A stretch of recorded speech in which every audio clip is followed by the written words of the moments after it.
Hi guys! Welcome sa ating vlog. Ngayon ay ipapakita namin kung paano ma-achieve ang holistic development tulad ng social, mental, physical, emotional at cognitive.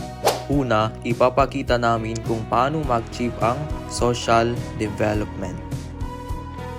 Magipag-ugnayan at makisalamuha sa iba ay mahalagang bahagi ng social development dahil dito nahuhubog ang ating kakayahan sa pagkikipagkapwa sa pamamagitan ng pagkikipag-usap, pagkikinig at pagkikisalamuha. Natututo tayong makisama at magpakita ng respeto sa iba. Napapalawak din nito ang ating kalaman sa iba't ibang ugali, pananaw at kultura ng mga tao sa social interaction. Natututo tayong magtulungan, makinig sa opinyon ng iba at lutasin ang mga problema ng sama-sama.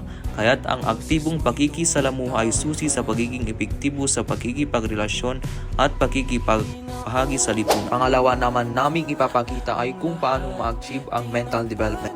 Magbasa ng aklat at educational materials ay mahalaga sa mental development dahil nagkatutulong ito sa pagpapalawak ng kaalaman at pag-unawa. Sa pagbabasa, nahahasa ang ating kakayahang mag-isip, mag-analisa at matuto ng mga bagong ideya. Bukod dito, pinapalakas din ito ang memorya at konsentrasyon. Pangatlo naman ay ipapakita namin kung paano ma-achieve ang physical development. Maglaro ng mga sports. Ito ay nakakatulong sa physical development dahil pinapalakas nito ang mga kaalaman, buto at pangkalahatang kalusugan ng katawan. Bukod sa pagiging masaya, ang sports ay nakakatulong din sa pagtuturo ng disiplina at pagpapalakas ng resistensya. At pang-apat, ipapakita namin kung paano ma-achieve ang emotional development. Magbahagi ng nararamdaman sa taong pinagkakatiwalaan. Ito ay mahalaga sa emotional development dahil nakakatulong ito upang gumaan ang pakiramdam at hindi maipon ang stress o lungkot. Sa pagbabahagi ng emosyon, natututo tayong kilalanin at tanggapin ang ating nararamdaman. Bukod dito, nabubuo rin ang mas malalim na koneksyon at suporta mula sa ibang tao. At ang panghuli ay ipapakita namin kung paano ma-achieve ang cognitive development. Magsanay sa problem solving at critical thinking. Ang paglalaro ng logic games ay nakakatulong sa cognitive development dahil nahahasa nito ang pag-iisip at diskarte. Habang naglalaro ka, natututo kang maging mapanuri, mag-isip ng malalim at lutasin ang problema sa sarili mong paraan.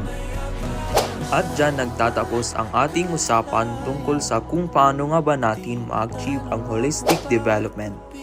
Na-cover natin ang physical, social, mental, emotional at cognitive. Kung nagustuhan mo ang video na to, huwag mong kalimutang mag-like, share at isubscribe kasi dito habang natututo ka, nag-i-enjoy ka pa. Once again, ito po si Justin Wakat, reminding you na ang tunay na development hindi lang panglabas, dapat pangkabuuan.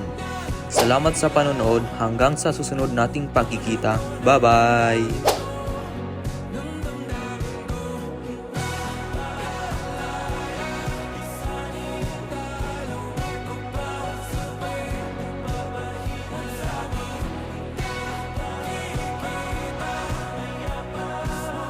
A few moments later.